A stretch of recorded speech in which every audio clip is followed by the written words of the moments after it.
Well, dear students, the next topic we are going to start is the relation between electric field and potential. E vector representing electric field and V potential. तो इन दोनों physical quantities में क्या relation है वो हम derive करने जा रहे हैं. So consider 2 points A and B in the electric field E vector due to a point charge Q plus Q.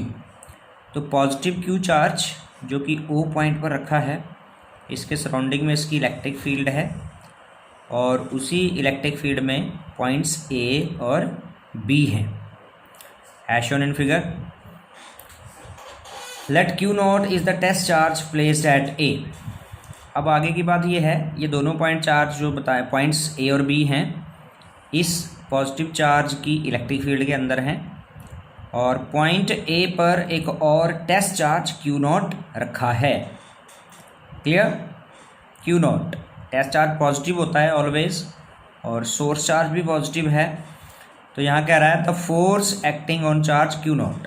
जब ये Q not charge point A पर रखा होगा तो फोर्स जो इस पर लगेगी, इलेक्ट्रिक फील्ड और फोर्स का रिलेशन है F is equal to Q nought E. Repulsive force होगा तो यहाँ से आउटवर्ड बाहर की तरफ को फोर्स का डायरेक्शन होगा और इलेक्ट्रिक फील्ड का डायरेक्शन भी सेम वही बाहर की तरफ को है. ठीक है, ये दोनों दिखा रखे हैं. Direction is from A to this direction. Magnitude है फोर्स का F is equal to Q nought E. तो वर्क डन हम फाइंड करेंगे to move the test charge from A to B. Work done to move the test charge from A to B. Point A से B तक इस test charge Q nought को मूव करने के लिए A से B तक का डिस्टेंस लेट किया है dr. So the work done force into displacement F dot dr. F की वैल्यू ऊपर निकाली हमने Q नॉट E रखेंगे यहाँ पर Q nought E dot dr. Dot product open होगा तो E dr cos theta. Theta कितना? क्योंकि E वेक्टर आउटवर्ड है बाहर की तरफ को और dr डिस्प्लेसमेंट अंदर की तरफ को किया जा रहा है, दोनों एक दूसरे से अपोजिट हैं. So the angle is 180 degree और cos 180 डिग्री की वैल्यू होती है -1. सो माइनस साइन यहाँ पर आ गया. बाकी पॉइंट्स वही हैं Q नॉट E dr और इसकी -1 वैल्यू से यहाँ माइनस आ गया, minus Q nought E dr. Clear? Next step में इस Q नॉट को हम इधर ले जाते हैं. वर्क डन के अपॉन में आ जाता है Q not and work done पर unit charge is the potential. dw है वर्क ऊपर तो dv टर्म हमारी उसी से रिलेट करती हुई ही dv equals to dw upon Q naught. Work done पर unit charge is potential. So यहाँ पर dv आ जाता है और उधर वही टर्म्स हैं -e dr. तो रिलेशन क्या बन गया? E को हम एक तरफ रखें और dr को उधर ले जाएं, माइनस साइन को उधर ले जाएं. So E is equal to -dv upon dr. ये वो रिलेशन है between electric field and potential. ये एक तरह से dv अपॉन dr क्या है? Rate of change of potential with respect to distance dr. Distance के साथ पोटेंशियल का चेंज होना, उसको रिप्रेजेंट कर रहा है dv बाय dr. और इसका दूसरा नाम है potential gradient. It's called potential gradient. dv upon dr क्या है? Potential gradient. The change of potential with distance is called potential gradient. Distance के साथ पोटेंशियल का चेंज होना पोटेंशियल ग्रेडियंट कहलाता है. इट्स अ वेक्टर क्वांटिटी और ये वेक्टर क्वांटिटी है. ऐसा यूनिट पोटेंशियल ग्रेडियंट का यहीं से हम देखें तो ऊपर वाली क्वांटिटी वोल्ट्स और नीचे मीटर हो जाएगा, तो वोल्ट पर metre is the SI unit. So in vector form हम लिख सकते हैं E is equal to -delta V. dv by dr को -डेल्टा V नाम दे दिया गया है. So E vector is equal to minus sign indicate कर रहा है कि दोनों क्वांटिटीज एक दूसरे से ऑपोजिट डायरेक्शन में एक्ट करती हैं. क्लियर? इसी टर्म को यहाँ पर रेक्टेंगुलर कोऑर्डिनेट्स की फॉर्म में इस तरह से x, y और z रेक्टेंगुलर कोऑर्डिनेट्स की फॉर्म में ऐसे लिखा जा सकता है. डेल्टा इक्वल्स टू ये भी डेल्टा ही है, delta by delta x i cap plus delta upon delta by j cap plus delta upon delta z k cap. तो मेन हमारा जो रिलेशन है वो यहाँ तक है E is equal to -dv by dr. Electric field और potential में रिलेशन. नेक्स्ट टॉपिक की आगे बात करेंगे. प्यारे बच्चों, इलेक्ट्रिक फील्ड और पोटेंशियल में डेरिवेशन या रिलेशन डिराइव करने के बाद जो डिराइव किया अभी अभी हमने, E is equal to minus d v by d r, that was the relation between electric field and potential. इसके बाद जो हम टॉपिक पढ़ने जा रहे हैं वो है electric potential energy. Electric potential energy क्या होती है ये? The work done on a charge Q, किसी Q चार्ज पे किया गया work, in bringing it from infinity to a point. Infinity से किसी चार्ज Q को किसी पॉइंट तक लाने के लिए किया गया work done in the electric field against the electric force. किसी चार्ज की इलेक्ट्रिक फील्ड में और उसकी इलेक्ट्रोस्टैटिक फोर्स के अगेंस्ट किया हुआ वर्क डन ही उसकी पोटेंशियल एनर्जी कहलाएगी, is called electrical potential energy. So it's the definition. अब इस डेफिनेशन के अकॉर्डिंगली हम मैथमेटिकल डेरिवेशन पोटेंशियल एनर्जी का क्या होगा वो डिराइव करेंगे। Potential energy of a system of 2 point charges. तो सिस्टम जिसमें एक से ज़्यादा चार्जेस इंटरैक्ट करते हुए होते हैं, तो यहाँ पर 2 पॉइंट चार्जेस सिस्टम में लेकर हम इन दोनों पॉइंट चार्ज की पोटेंशियल एनर्जी को डिराइव करेंगे। So consider a system of 2 point charges Q1 and Q2। 2 point charges Q1 Q2 का सिस्टम लेते हैं such that Q2 is at infinite distance from Q1, ताकि जो Q2 है वो Q1 से इन्फिनाइट डिस्टेंस पर। यहाँ देखिए डायग्राम में रेक्टेंगुलर कोऑर्डिनेट एक्सिस ये XY वाला बनाया गया पहले तो, और एक point charge Q1 point A पर है जिसका पोजीशन वेक्टर R1 है, और दूसरा पॉइंट चार्ज पहले इन्फिनिटी पर था Q2, Q1 से इन्फिनाइट डिस्टेंस पर था, इन्फिनिटी पर था। बाद में उसको इन्फिनिटी से किसी पॉइंट B तक लाया गया, और इन्फिनिटी से B तक लाने के लिए जो वर्क डन किया गया होगा वही इसकी पोटेंशियल एनर्जी की फॉर्म में स्टोर होगा। तो उसी वर्क डन को हमने फाइंड आउट करना है। By definition work done in carrying the charge Q2 from infinite distance two point B।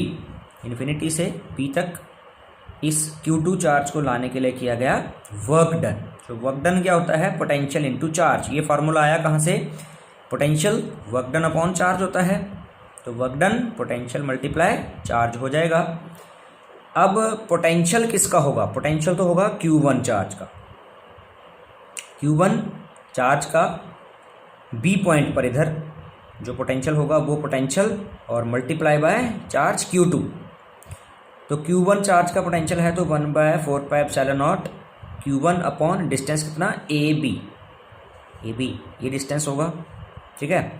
तो यहाँ जो कंसिडरेशन किया हुआ है उसके अकॉर्डिंगली यहाँ पोजीशन वेक्टर R1 है, ये वाला R2 है पोजीशन वेक्टर, तो AB वाला जो पोजीशन बनता है वो R2 माइनस R1 हुआ according to triangular law of vectors, ठीक है।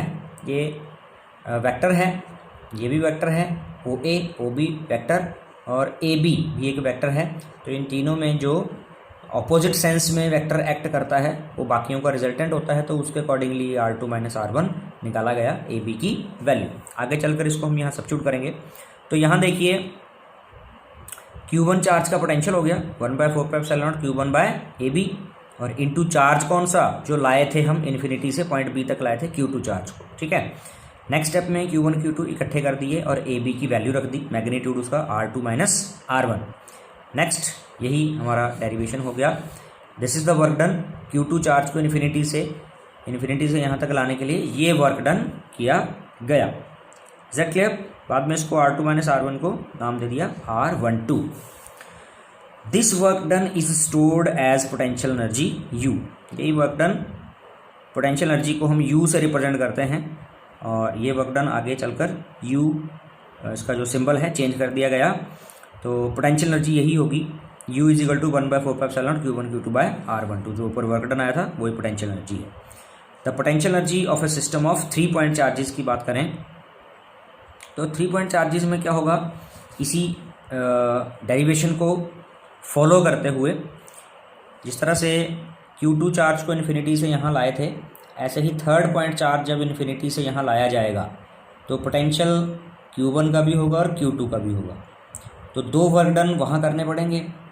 पहले हमें Q2 को लाना पड़ेगा यहाँ, तो उसका वर्क डन तो ये हो गया Q1 Q2 बाय R12, और उसके बाद के ये जो 2 वर्क डन आ रहे हैं, 2 टर्म्स आ रही हैं, ये तीसरे पॉइंट चार्ज को Q3 को जब Q1 के पोटेंशियल में लाएंगे तो ये वर्क डन हो गया, और उसी थर्ड पॉइंट चार्ज को सेकंड के पोटेंशियल में लाएंगे तो ये वर्क डन हो गया।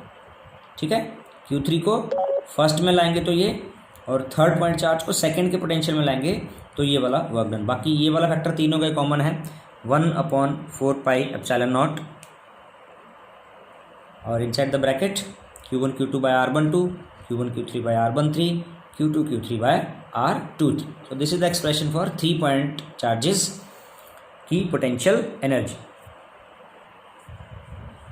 Now here are 1 or 2 numericals based on the relation of electric field with potential। अभी जो हमने E = -dV/dr रिलेशन डिराइव किया था, उसी पर बेस्ड 1-2 न्यूमेरिकल्स हैं। सो थोड़ा देखेंगे इनको ज़रा ध्यान से। The question is 2 parallel plates, capacitor के ये 2 कंडक्टर्स हैं, पैरेलल प्लेट्स 5 सेंटीमीटर अपार्ट, दोनों के बीच में 5 सेंटीमीटर डिस्टेंस है, and a potential difference of 60 volt is setup across them, और उन दोनों प्लेट्स में 60 वोल्ट का पोटेंशियल डिफरेंस है। Find E between the 2 plates. So simple question, plates के बीच में डिस्टेंस जो है वो dr है, dr इज़ 5 सेंटीमीटर, मीटर में कन्वर्ट कर देंगे तो 0.05 डिवाइड बाई 100 से हो जाएगा, and potential difference is 60 volts, तो ये dV की वैल्यू हो गई, dV है, dr है, और E हमें फाइंड करना है। तो ये फार्मूला हमारे पास जो डिराइव किया था अभी हमने, E = -dV/dr। सो -dV की वैल्यू 60 और dr की 0.05, डेसिमल हटाएंगे तो ऊपर 2 0 चली जाएंगी, कैंसिल करके 12 5 60, बाकी की 2 0 हो गई। सो -1200 वोल्ट पर मीटर, वोल्ट पर मीटर इसकी यूनिट है इलेक्ट्रिक फील्ड की। सो दिस इज ये वैल्यू आपके इलेक्ट्रिक फील्ड की। Next question is calculate the voltage needed to balance an oil drop carrying 10 electrons when located between the plate of capacitor which are 5 mm apart, given mass of the drop is this, and electronic charge on electron 1.6 into 10⁻⁻19 coulomb, and small g acceleration to gravity 9.8। तो find क्या करना है हमें कि एक oil drop को 2 plates के बीच में से वो बात कर रहा है। क्वेश्चन के अकॉर्डिंग देखें हम, calculate the voltage needed to balance an oil drop carrying 10 electrons, oil drop इस पर 10 इलेक्ट्रॉन्स, उसको यहाँ से अगर गिराया जाता है तो